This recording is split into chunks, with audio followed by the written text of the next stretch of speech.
We're talking about real estate, storage units, loans, credit card stacking, like things that make you financially free. Facts. The mistake that people make is not putting everything on auto pay. Getting credit cards is cool. Yeah. Getting loans is cool, but when you blend them together, it's like, it's unstoppable. The number one thing you want to do once you go get the capital is invest in you. Get the capital, invest in yourself, which is get around mentors.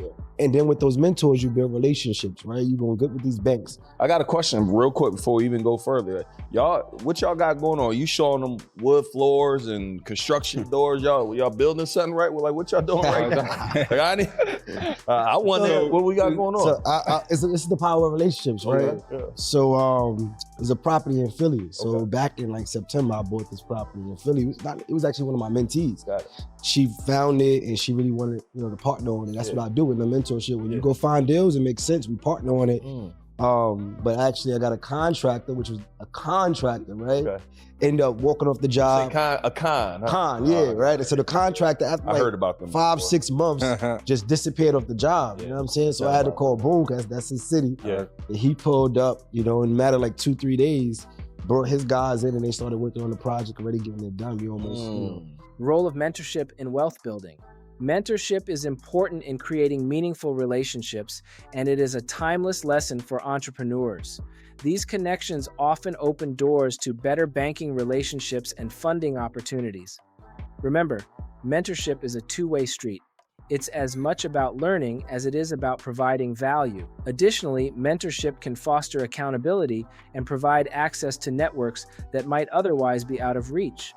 By investing in these relationships, entrepreneurs can gain insights, avoid common pitfalls, and accelerate their path to success. Mentors often provide different perspectives that can challenge assumptions and spark innovation. Surrounding yourself with knowledgeable individuals creates a ripple effect of growth and shared success. Some new stuff I got for somebody. So I got some new stuff for somebody. What we've been doing is being able to set people up for payroll through ADP. But the cool thing we can do is we can pay ourselves from our business to our personal. So when you put yourself on payroll from your business to your personal, we can be able to leverage our business credit cards. And this is the way that we be able to liquidate them. So everybody always asks me, well, we get these credit cards, how we liquidate them, Smitty? Which way we liquidate them? So the cool thing we've been able to set up is putting the ADP in our business name to pay ourselves, but also leveraging our business credit card to pay ourselves every month. So if we put ourselves on payroll for $8,000 a month, $7,000 a month, $6,000 a month, we can liquidate the money from our credit card to pay us, but then we make money off paying ourselves, and we be able to create legal paycheck stubs for ourselves to use for funding and to be able to get properties and things like that. So we position That sound a little different. Yeah. Let me ask you this: are they charging fees to pay yourself with the credit card? No, I got my company on payroll, and I just asked them, can I start paying everybody on payroll because it come out the checking account on my Amex? Yeah, so you got to use a third party. Oh, You got your third party. It is going to charge you a little fee though. Okay. But you make money off rewards points and cash back money. So it like make that. more sense. Yeah, So I need to outweigh, because right now, just say our payroll over 100K a month. Yeah. So I need to, but that's all coming out of a checking account that I'm not benefiting at all from. Exactly. So I need to do a cost comparison and pros and cons. You would. So it looks as though when we get our American Express Platinums, they got no preset limits, or the gold. We got to see which rewards bounce off which one's better. But if those got no preset limits and you got that big payroll, your points on the back end may overcome the percentages of the fee. So I didn't think about that. Yeah, the third. It's so crazy. I was telling them. Using business credit for strategic growth. The strategy of leveraging business credit cards to liquidate funds for payroll and personal investments is innovative. However, ensuring legal compliance and understanding cash flow risks is critical. Always consult with a financial advisor before implementing such approaches. Furthermore, this method requires careful tracking of expenses to maximize rewards without overextending credit limits.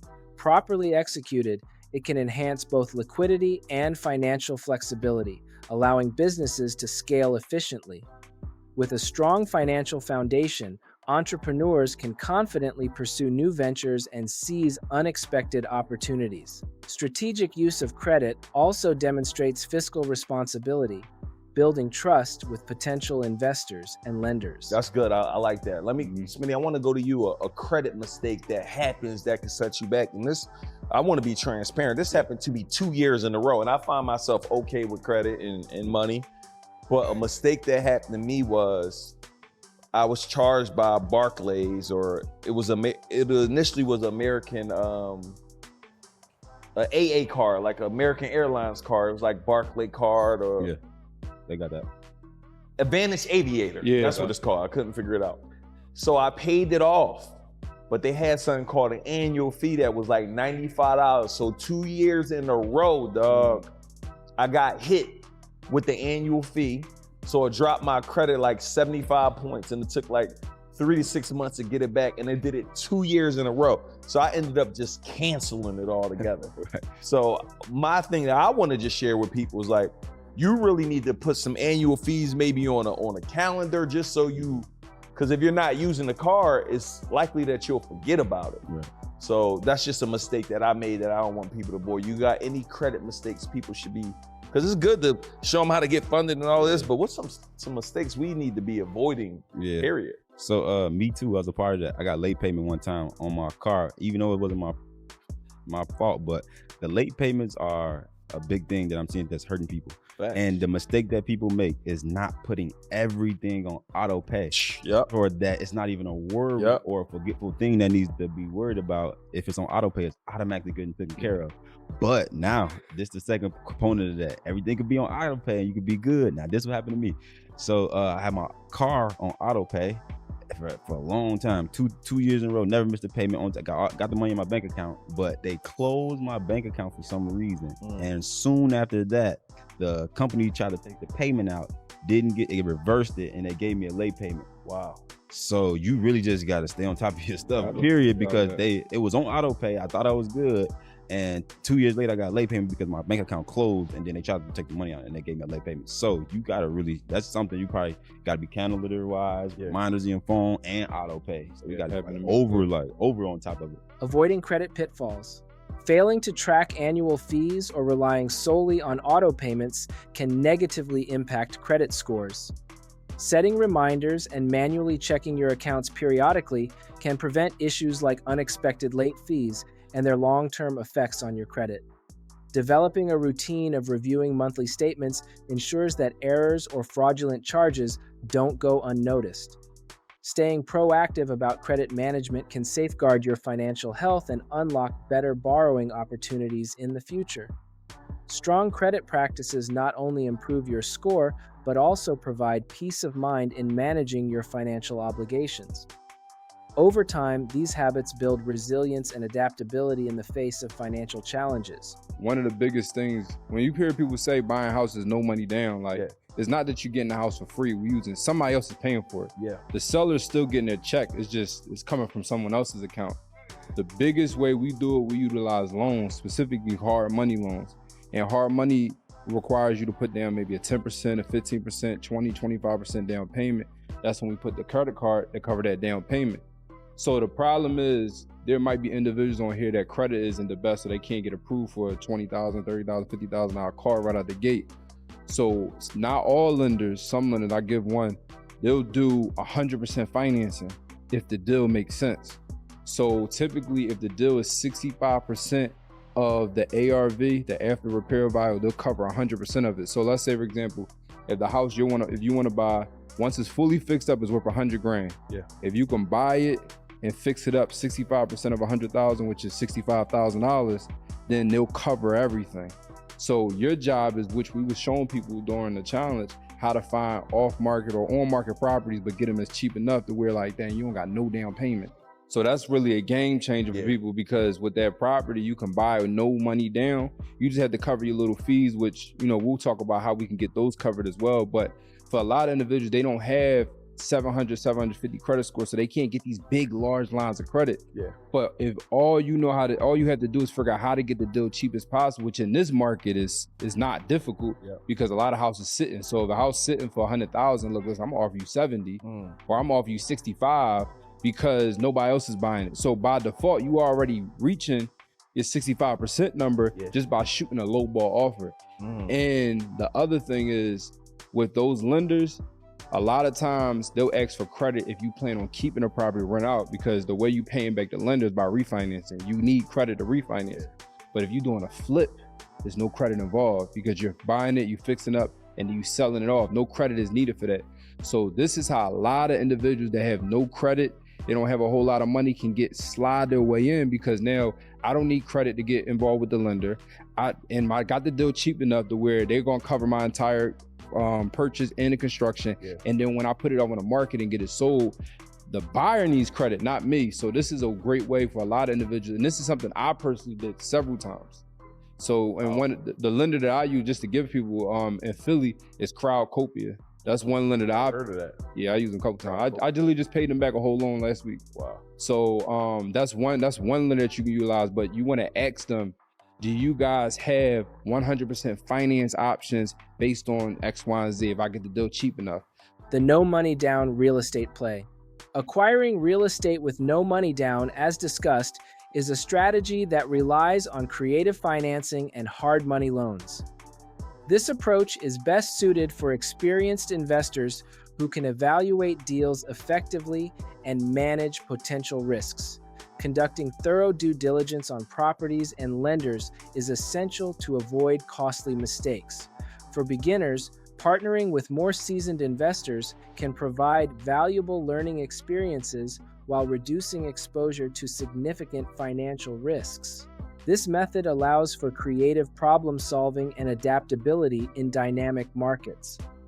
Ultimately, mastering such strategies can lead to long-term wealth and portfolio diversification. I want to know that. So when I'm calling these lenders, give me a list of some questions I need to ask to verify if I should do business with this hard money lender or whoever I'm talking. So one, I'm gonna just give you three. It's a list of questions. I'm gonna give you three real quick. Yep. The one is ask them, what is the terms? You don't want to deal with a lender that does terms shorter than 12 months, because we can expect we're gonna get the property done and sold in 2-3 months. That's the ideal thing, but stuff happens, crap happens. So if it goes past 3-4 months, you want to make sure you're still within the terms guidelines, because if they say we only give you 6 months, and then now they say, no, in 6 months, we're not extending, we need that money now you're in the jam. So that's one, you don't want to foreclose on the property. That's one. The second thing you want to ask them, which is probably one of the most important things, is how much they're charging points. Points is basically one point is basically 1% of whatever your total loan amount is. So you might think 1%, that's nothing, but if they charge you 3 points and you got a $300,000 loan, you times 300,000 by 3%, that's a fee that don't go to nothing. That's just it's like toll booth fee. It just go right in their pocket. So if you can negotiate down to 1.5, 1, anything around that, that's ideal. But you have a lender that say, hey, look, we charge you 4 points. Like, no, tell them F out of there. Like, go ahead. Because 10% of 300 is 30. So a third of that, you just be paying 10 grand. I'm just giving it to them. I'm just giving it to them. It just goes straight to them. That's good. And then the last thing I would say is you want it, which is just as important, is what is the details? What is the setup? What is the terms of our construction? Because if you need $50,000 to fix up the house, they're not going to give you the whole 50 up front. They're going to break it down. And I'm gonna give you 10, I'm gonna give you 10, I'm gonna give you 10, I'm gonna give you 5, I'm gonna give you 20. You wanna know what is the exact setup of the draws and how long I gotta wait for the draws. Because you start putting the money up front, let's say on a credit card, I'm gonna pay the first 10 out of pocket and they're gonna give me my 10 back. But if they say we need a week to send out that wire, nah, I can't work with you. Because if I'm putting out 10 up front, I need that 10 back tomorrow. The lenders I work with, they send the money same day. I call them 8 a.m., that money in my account by 5 p.m. Wow. That's relationships, though. Yeah. Power. Not even just relationships, but that's how they operate. And if you, well, it's 24 hours, I get it same day, but each 24 hours still is heck yeah. So that's the biggest top 3 questions you really want to ask. It's more than that, we get into another time, but that's the top 3. Mitigating contractor risks. The advice to pay contractors in thirds and manage material purchases yourself is a safeguard against incomplete work. This practical tip minimizes financial losses and keeps projects on track, an essential strategy for any real estate investor. Building a trusted network of contractors and suppliers can also streamline project timelines and improve outcomes. Additionally, having clear, detailed contracts helps establish expectations and resolve disputes effectively if they arise. A proactive approach to project management can save time and resources, ensuring smoother operations. Regular communication and transparency with contractors further enhance trust and accountability. If I'm considering a storage unit, what are some questions I need to ask myself before I go? How are you analyzing? Are you analyzing these with the 65% rule? How are someone analyzing? You doing cap rate breakdown? How do I analyze the storage unit? That's a good question. So it's different from residential. We on the commercial side, right? So when it comes to self-storage, I'm buying real estate, but I'm also buying a business. Yeah. So the first thing I want to look at is called supply index, right? So that's to determine the demand of that facility in a particular area. So what I'll do is I get a five mile radius. I go on Google, get all the facilities in a 5 mile radius, and you call them up and you find out how many total units in each facility. So if each facility, let's say, is a total of 3,000 units, you now want to get the population in that 5 mile radius. So if we got 5,000 people in that 5 mile radius, you're going to divide the total amount of units divided by the total amount of people, and then that number should be 7% or below. If it's 8% or below, above, I don't want to touch it, because if it's 8% or below, above, that means that it's too many units and not enough people. And that's where a lot of people go wrong, where they'll go and buy a facility, but what's in the area? Do we got a high school? Do we got a college? Are they building any complexes? If you notice, there's most likely gonna be an apartment building near self-storage, because if I'm moving into this apartment building, I'm gonna rent out a storage unit because they're making these apartments smaller and smaller, right? We think about colleges and universities, when people going back and forth for the holiday or the summer break, they rent out a storage unit during that time frame. So the area is like very big. So I wanna get that supply index. And then the next thing I wanna look at is gonna be my cash on cash return, right? So I don't- right? Cash on. It's cash on cash return. That's how I call it, because. And break that down, because that's still confusing. The cash on cash return. So I'm gonna break it down because I use debt, right? And some people say I want to buy all cash and all that, but I feel like, debt is not a math problem, it's a behavior problem. Because we don't understand how to use it. Now we get stuck on it, right? So I want to know how fast I'm gonna make back the money I put out of my pocket. Like literally, so cash, not how much the loan I'm taking from SBA, no, how long is it gonna take me to get back what I put out of my pocket? So if I go get with Smitty and I get a $100,000 line of credit or credit card, I liquidate it, that's the money that's coming out of my pocket. I use it as a down payment. How long is it gonna take me to do that? So for me, I wanna get back my money in 4 to 5 years. So my cash on cash need to be 20-25% return. So supply index, cash on cash return, and then the last thing is gonna be, okay, what's the upside here, right? Can I increase the rents? Can I add different streams of income? What is it appraised at? Do I see any other value I could probably cash out and go do another move? So I'm gonna look at it from those top 3 angles, and then we go other little moves. Evaluating storage unit investments. Understanding the supply index and cash on cash returns is vital for storage unit investments. The speaker's emphasis on these metrics highlights the need to evaluate market demand and potential profitability before diving in. Location analysis, including nearby population density and competition, is equally crucial for success. Investors should also consider long-term trends, such as increasing demand for storage due to downsizing or urbanization, to ensure sustained returns. Diversifying income streams through additional services like climate-controlled units or security enhancements can further boost profitability. Consistent monitoring of market conditions will help investors adapt and maintain a competitive edge.